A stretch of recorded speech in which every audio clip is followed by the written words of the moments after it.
سب سے بڑا تقاضا ہے کہ ہم لوگوں کے پاؤں پڑھ کے ان کو اللہ کا راستہ بتا دیں۔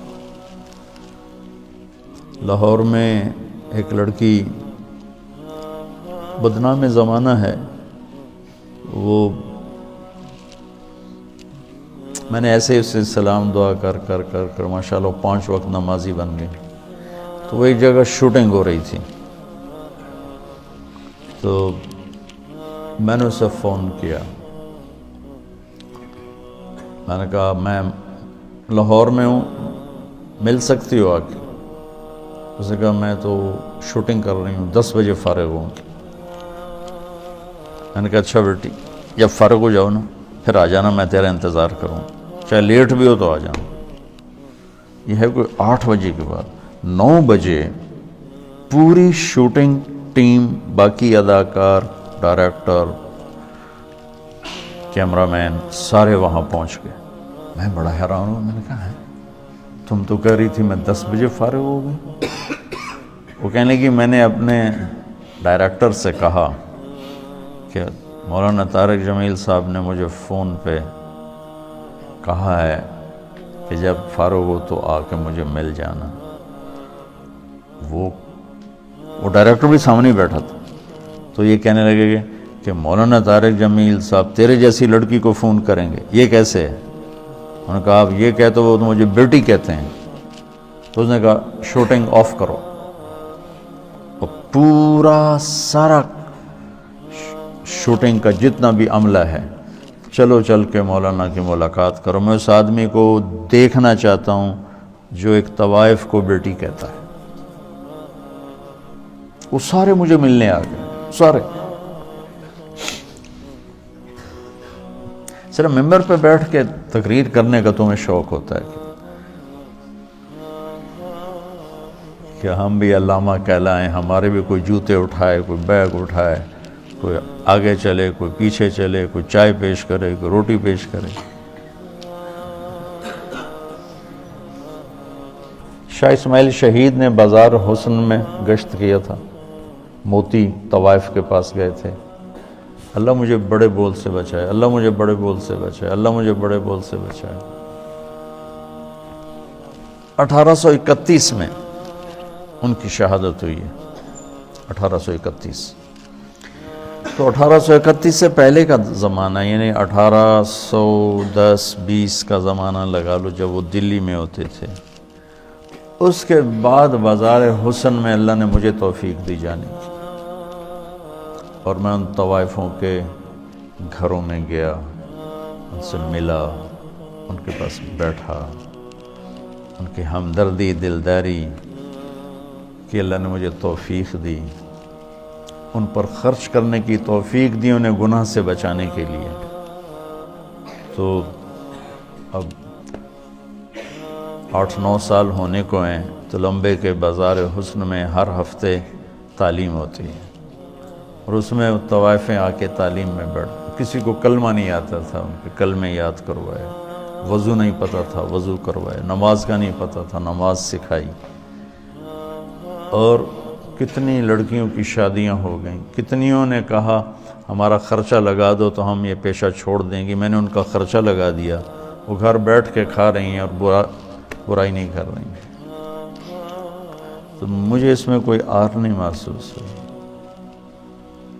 کہ میں اسے بھی اپنی آخرت کا سامان سمجھتا ہوں،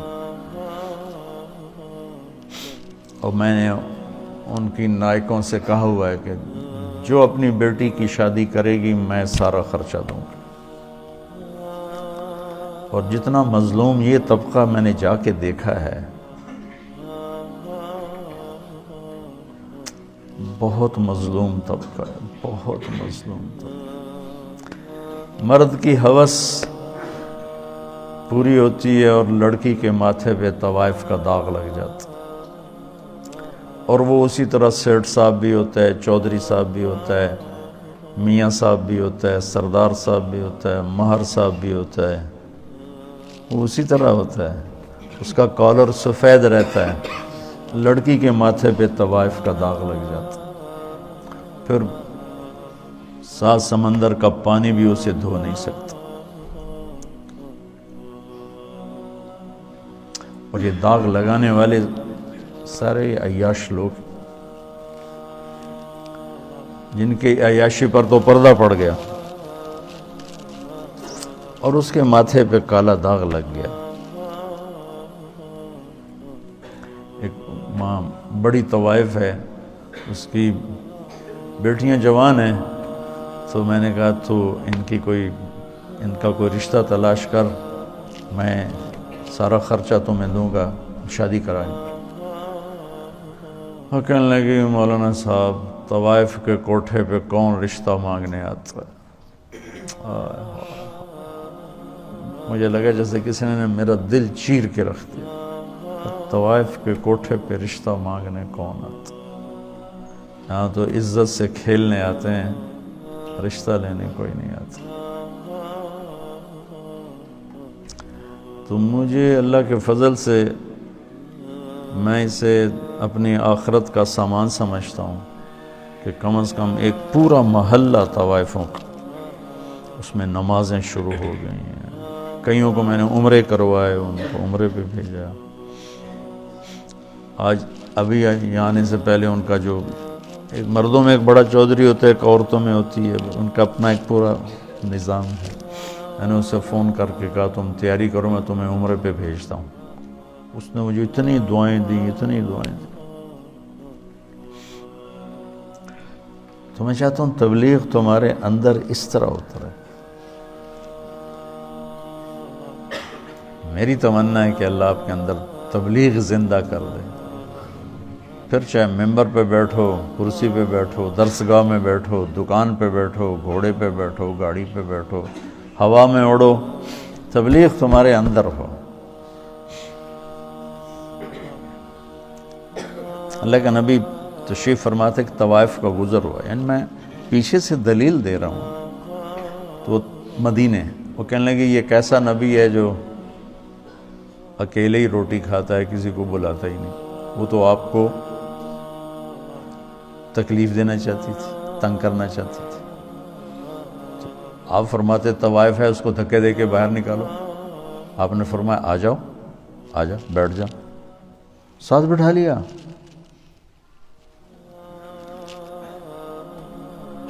تو کھاؤ. اس کا مقصد کھانا نہیں تھا، اس کا مقصد آپ کو غصہ دلانا تھا، آپ کو تنگ کرنا تھا کہ یہ کچھ کہیں گے پھر میں کہوں گی ویکھ لیا توڑا نبی اے گلاں کردا ہے. کہنے لگی یہ نہیں کھاؤں گی، جو تیرے منہ میں لقمہ ہے، چبار ہے، وہ نکال کے مجھے کھلاؤ. تو آپ نے منہ سے اس کو اسی وقت نکال لیا. ہمارے پنجابی کی مثال ہے، کبا سمجھتے نا، کبڑا، کبے نو کہیں لت ماری، وہ سدھا ہو گیا. اسے کہ بھائی تیری مہربانی. تو وہ کبے والی لت بن گئی. وہ تو آپ کو تنگ کر رہی تھی، اور اسے کیا خبر کہ نبی کے منہ کا لعاب جب اس کے منہ میں جائے گا تو کیا ہوگا. آپ نے اپنے ہاتھوں سے نوالا نکال کے اس کے منہ میں ڈالا، ساتھ ہی اس کا سینہ روشن ہو گیا. وہ کلمہ پڑھ گئی اور مدینے کی شریف ترین خواتین صحابیہ بن گئی. تو اب ہمارے ایک بزرگ تھے ڈاکٹر اسلم صاحب رحمۃ اللہ علیہ، رائمنڈ میں زندگی گزاری. جب میں رائمنڈ پڑھتا تھا اسی میں فوت ہوں. فوج میں تھے تو نظام الدین گئے. تو مولانا الیاس صاحب رحمۃ اللہ علیہ سے کہنے لگے میرے پاس آدھا گھنٹہ ہے، اب مجھے تبلیغ سمجھا دیں. تو مولانا الیاس صاحب رحمۃ اللہ نے فرمایا کیا کرتے ہو؟ کہا جی میں ڈاکٹر. تو ایک سامنے بڈھا سا نا، میں باتی بیٹھا تھا، کہا اس کو آدھے گھنٹے میں ڈاکٹری سمجھاؤں. وہ کہنے لگے میں آدھے گھنٹے میں اس کو ڈاکٹری سمجھاؤں گا، اس ان پڑھ کو میری عمر گزر گئی، میں اس کو ڈاکٹری سمجھاؤں آدھے گھنٹے میں. تو کہنے لگے تو مجھے تم نے کوئی گھسیارا سمجھا کہ میں تمہیں آدھے گھنٹے میں تبلیغ سمجھاؤں؟ میرے بہت ٹائم لے کر آؤ، میں تمہیں سمجھاؤں گا. پھر وہ ایسا لگے کہ پھر ساری زندگی ان کی رائمنڈ میں گزر، ساری زندگی. بس مرض الموت میں بیمار ہو کے گھر گئے، وہیں انتقال ہو گیا ان کا.